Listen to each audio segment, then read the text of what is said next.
ऐसा भी एक प्रावधान है लॉ में, भले ही आपकी गलती ना हो, आपका कोई नेग्लिजेंस ना हो, आपका कोई मेंस या कोई इलविल इंटेंशन ना हो, still you can be held liable to pay compensation to the victim party, to the plaintiff.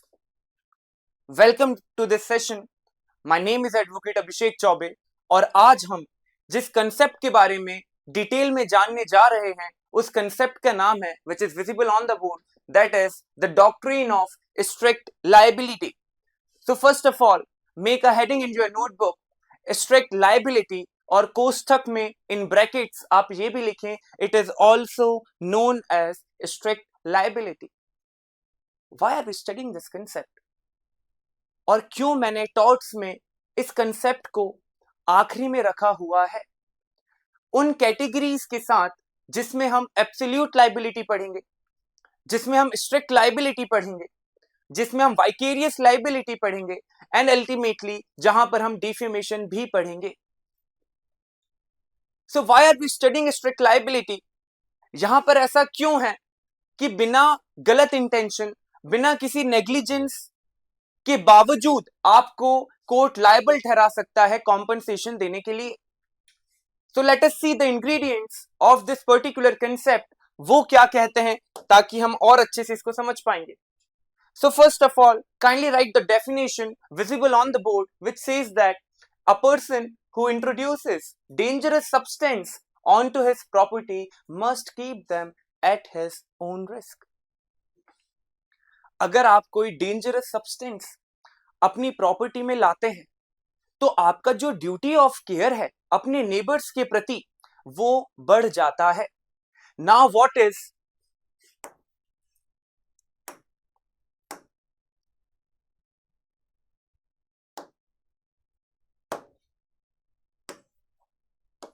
duty of care and what is neighbor principle?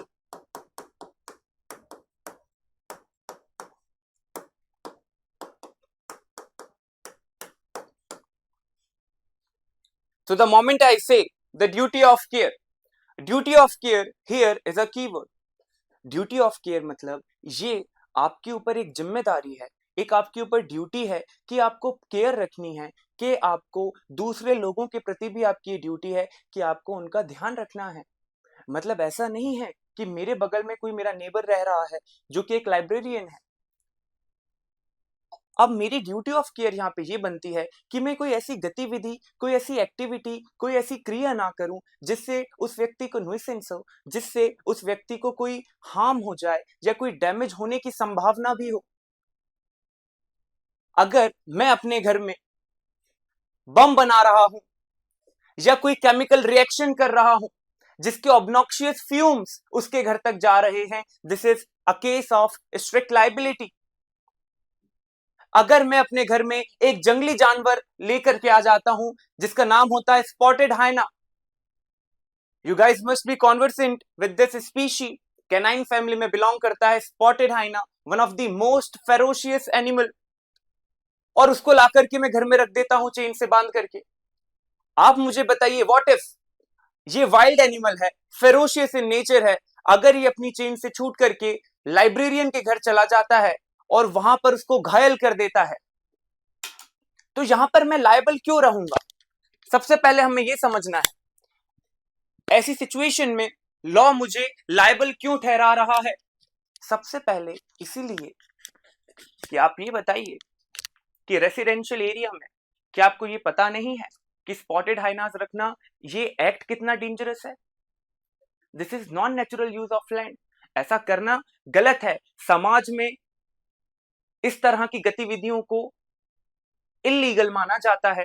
ये ना सिर्फ टॉर्ट के अगेंस्ट में एक रॉन्ग डूइंग है, एक टॉर्चियस एक्ट है, बट ये क्रिमिनल एक्ट भी है। सो ड्यूटी ऑफ केयर हमने एक्ट ऑफ गॉड में पढ़ा in the case of Kallu Lal versus Hemchand.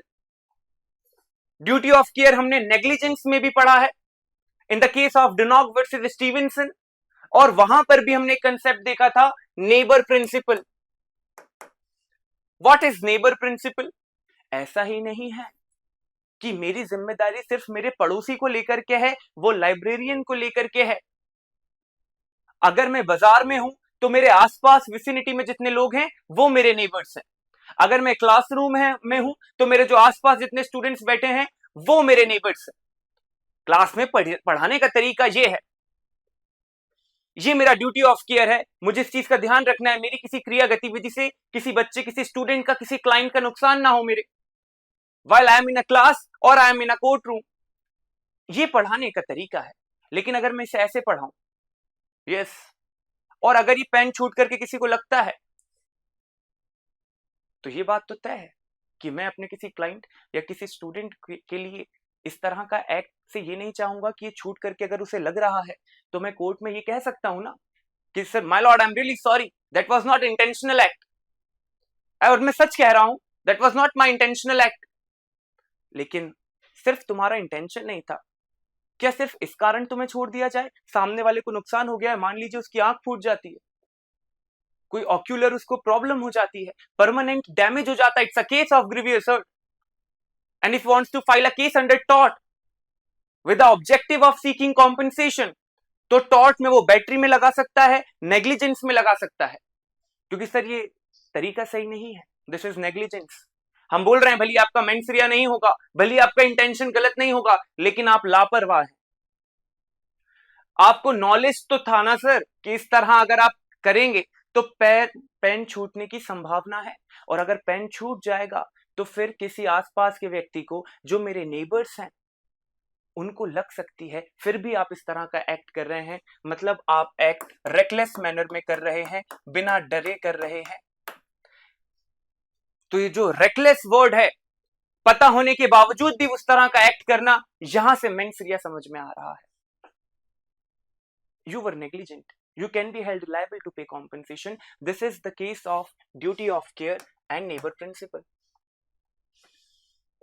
तो स्ट्रिक्ट लाइबिलिटी में यही है बेटा, अगर आपके पास कोई डेंजरस थिंग है जो एस्केप हो जाती है, बाहर निकल जाती है और एस्केप होने के बाद डैमेज कॉज कर देती है प्लेंटिफ को, that is strict liability, that's it, as simple as that. Spotted hyena dangerous nature है, डेंजरस गुड है, डेंजरस एनिमल है, वाइल्ड एनिमल है, अगर बाहर निकल गया मेरे घर से, एस्केप कर गया और बगल वाले व्यक्ति को काट गया, तीनों इंग्रेडिएंट फुलफिल हो गए हैं, the person means here I will be liable to pay compensation to my neighbour.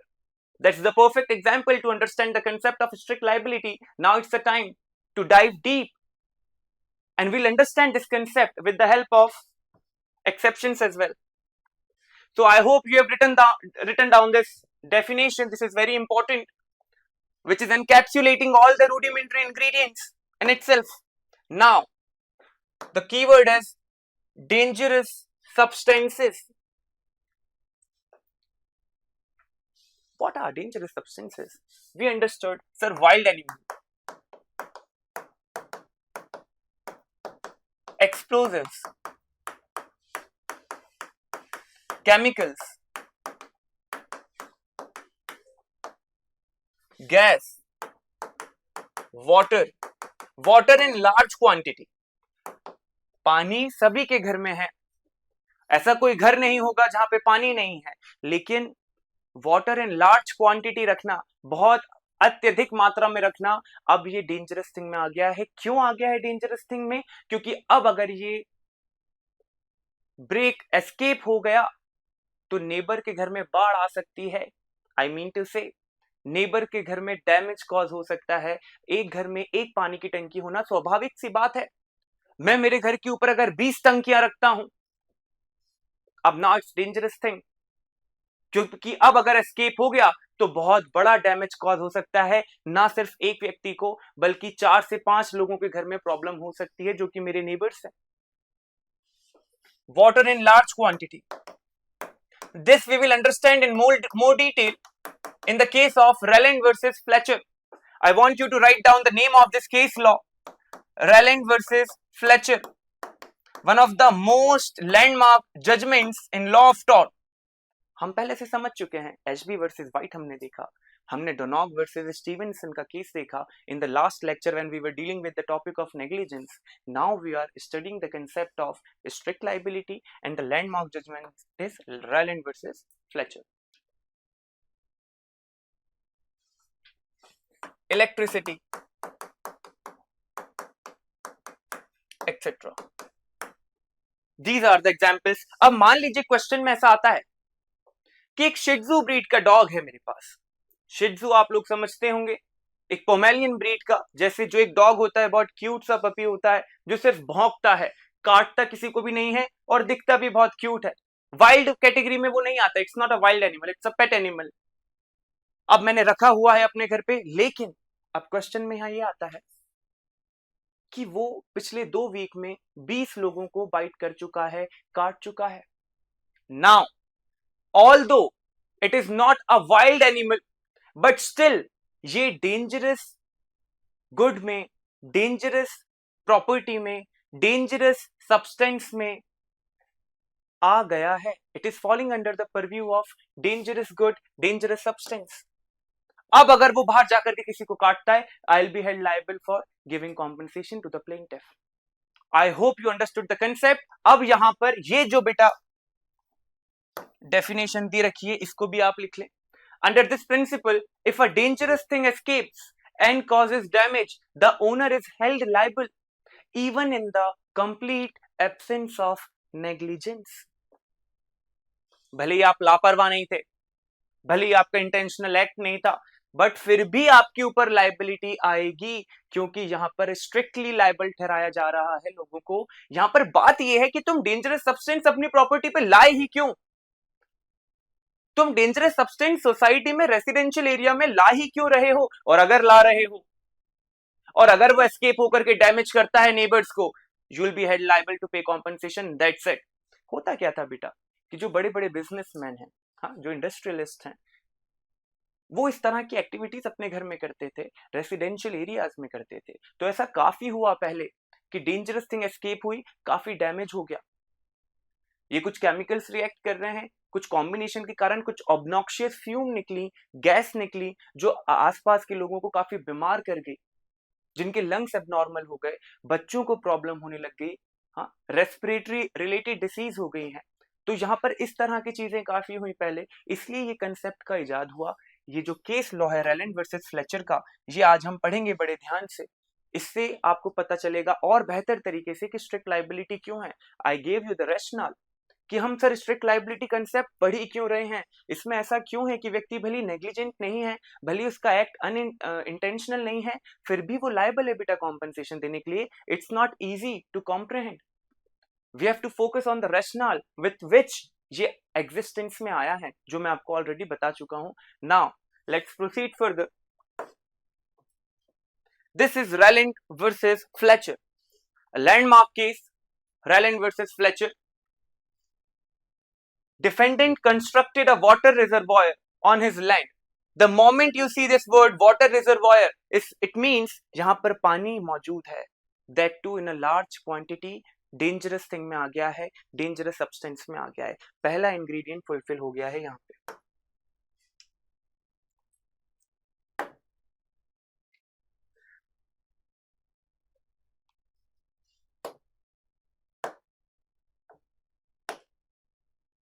So this water reservoir, first ingredient is fulfilled for dangerous thing. As you can see on the board, it is really easy to find it out. Failure was water escaped through hidden abandoned mine shaft. Water escape कर गया है बेटा, water in large quantity जो था वो escape कर जाता है, और जो बगल में व्यक्ति होता है जिसकी माइनिंग रिलेटेड एक्टिविटीज चल रही होती हैं, वो जो माइंस होती हैं वो फ्लडेड हो जाती हैं, उनमें पानी भर जाता है, मतलब वहां डैमेज हो जाता है। Third ingredient also fulfilled. When all the 3 ingredients are fulfilled, it is strict liability. The defendant was held liable despite a complete absence of negligence, establishing the rule that one who keeps dangerous things keeps them at his own peril, at his own risk. I hope you understood this landmark judgment. You just have to write these particular ingredients in your notebook, and that would suffice, that would be sufficient.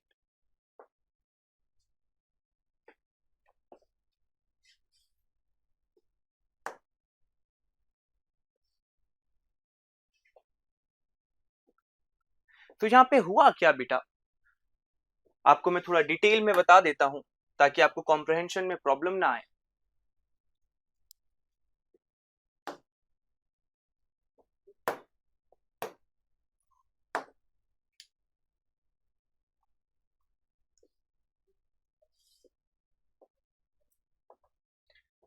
ये let's say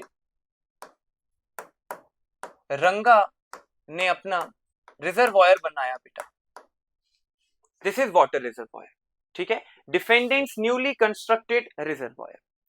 और ये जो है बेटा बिल्ला का unit है, बिल्ला यहाँ पे बिल्ला की माइनिंग एक्टिविटीज चल रही है। तो बिल्ला कौन हो गया बेटा, इसके जस्ट बगल में रह रहा है, तो बिल्ला क्या हो जाएगा, नेबर हो गया बेटा बिल्ला इसका।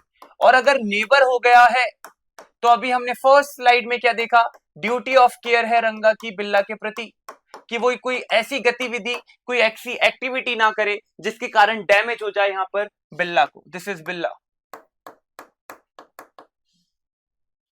पर हुआ क्या बेटा, ये जो सेपरेशन है इसको एक वॉल ने रोका हुआ था अंडरग्राउंड, और वो वॉल कोलैप्स कर जाती है बेटा, वॉल डैमेज हो जाती है, जिसके कारण जो पूरा पानी है,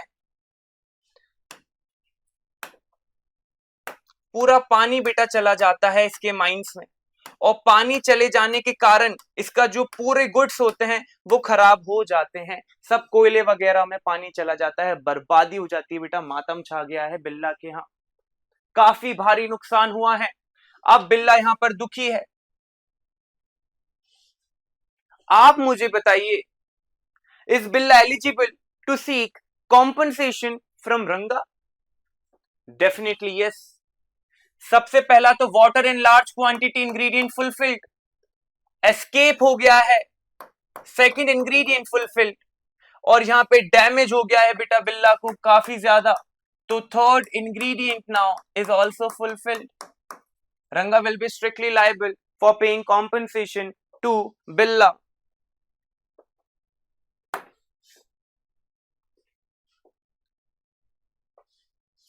A person who keeps a dangerous thing on his land is liable for any damage caused if that thing escapes, even if there was no negligence or wrongful intention, means it is a liability without negligence. Responsibility for hazardous activities, foundation of modern environmental law. इससे हम environment को भी protect कर रहे हैं। और ध्यान रखिए, एनवायरमेंटल लॉ रिलेटेड अगर आपको पैसेज आता है, आपको पॉल्यूटर पे प्रिंसिपल अच्छे से पढ़ना होगा, और डीप पॉकेट थ्योरी प्रिंसिपल आपको बहुत अच्छे से पढ़ना पड़ेगा। ये सिर्फ 2 प्रिंसिपल ऐसे मैं बता रहा हूं। अगर एनवायरमेंटल लॉ पे पैसेज बनेगा तो 85% पॉसिबिलिटी है ये प्रिंसिपल्स आपको देखने को मिल सकते हैं। तो हम पहले ही क्यों ना प्रिपेयर्ड रहें। This is your homework, what is polluter पे principal P3 and what is deep pocket theory. And if you already know the meaning of these principles, please do let me know in the comment section. Now let's proceed further. So this is algorithm, liability algorithm. First of all, there has to be a dangerous thing and there has to be a non-natural use of land. Water large quantity में रखना is a dangerous thing, और water large quantity में अपने यहां पर रखना is not a natural use of land. इतनी पानी की क्या जरूरत हो रही है, so this is non natural use of land. And if it escapes and causes damage, person would be liable for strict liability. All 4 conditions met, strict liability triggered. Now these are the example for dangerous thing that we already studied: explosives, toxic chemicals, electricity, gas, petroleum, large water reservoir, fire and nuclear substances. These are just examples to make you conversant with this particular topic. हमने ये already देख चुके हैं, I hope आप लोगों ने लिख लिया होगा. Now, I have a question for you and that's not an easy one. तो आप ध्यान से सुनिएगा और मुझे जवाब दें.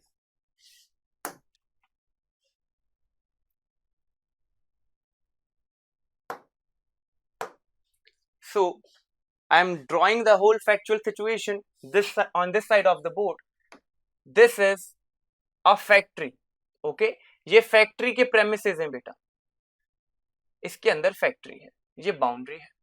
अब यहां पर बहुत सारे लोग, और ये फैक्ट्री मामूली नहीं है बेटा, ये आर्म्स एंड एम्यूनिशन की फैक्ट्री है। असला, बारूद, बंदूकें, बम, ये सब बन रहा है बेटा। लीगलाइज्ड फैक्ट्री है, इलीगल नहीं है। यहां पर 4-5 वर्कर्स हैं जो अपने काम कर रहे हैं, कुछ एक्सप्लोजिव बना रहे हैं ये अपने अपने। लेकिन हुआ क्या, यहां पर एक ब्लास्ट होता है बेटा, फैक्ट्री के अंदर बहुत जोर से ब्लास्ट होता है, क्योंकि एक्सप्लोजिव्स हैं, तो किसी कारणवश एक एक्सीडेंट होता है जिससे ये ब्लास्ट हो जाता है, और इसके कारण ये इंजर्ड हो जाता है थोड़ा थोड़ा, दिस वर्कर। और इस फैक्ट्री का ओनर है मिस्टर वन एंड ओनली रंगा। Now this worker filed a suit against Ranga for strict liability. Can Ranga be held liable for paying compensation to this worker? हाँ सर, सर ये गंभीर हो गया है सर, खून निकल रहा है सर। बिल्कुल सर, रंगा लायबल होगा कॉम्पनसेशन देने। नहीं, डेंजरस एक्टिविटी है सर, तय बात है सर। एस्केप हुआ है,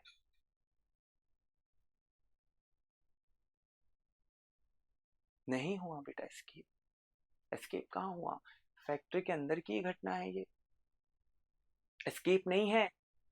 स्ट्रिक्ट लाइबिलिटी नहीं बनेगी बेटा, नेग्लिजेंस हो सकता है। पर क्वेश्चन आपसे पूछ रहा है कैन रंगा B held liable under strict liability? नहीं, क्योंकि सेकंड इंग्रेडिएंट यहां फुलफिल नहीं हो रहा है, and it is a real case law. So this is your homework. You have to write down both the case law, Ponting versus Noakes and Red versus Lines.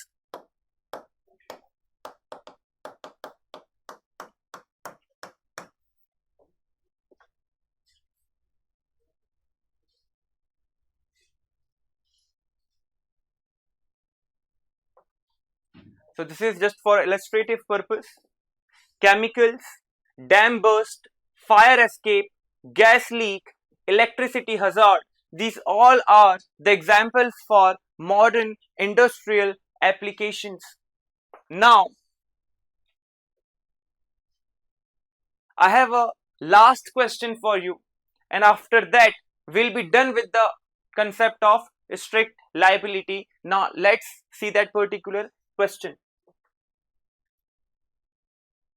But before that, it is very important to understand the exceptions for this strict liability. मतलब sir strict liability में exceptions है? हाँ बेटा exceptions हैं strict liability में।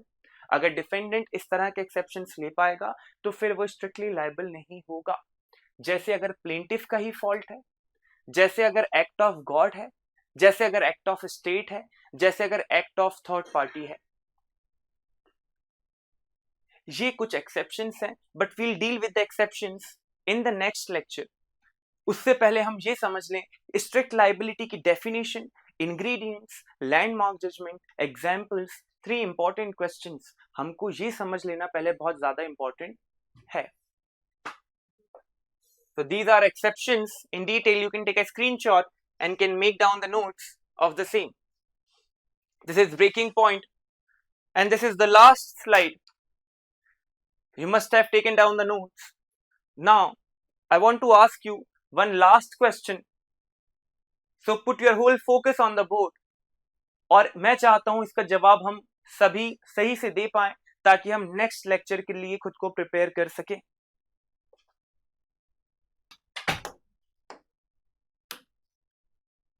So as you can see that this is the house of Ranga,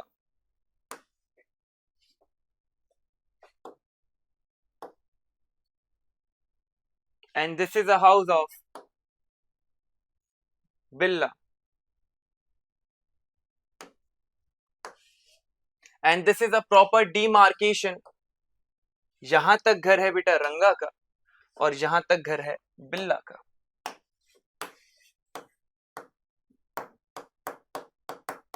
This is Ranga and this is Billa. लेकिन यहां पर ये जो पेड़ है बेटा, रंगा के यहां जो पेड़ लगा हुआ है, ये पेड़ मामूली पेड़ नहीं है, ये पेड़ है वेनमस, जहरीला पेड़ है बेटा ये। और इसकी जो ब्रांच है आप जैसे देख पा रहे हैं, बिल्ला के घर तरफ भी जा रही है।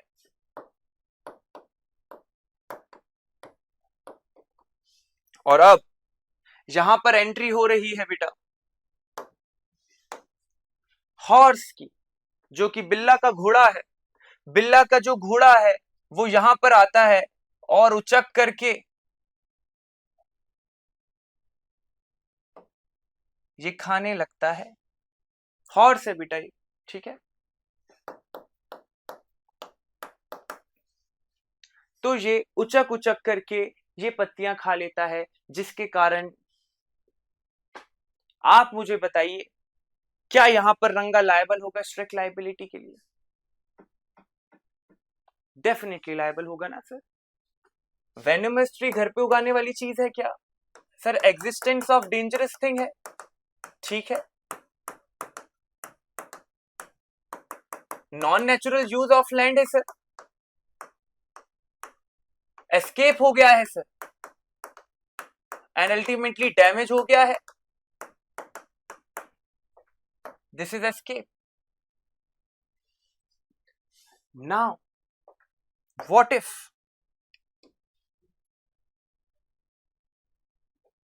जो बिल्ला का घोड़ा है,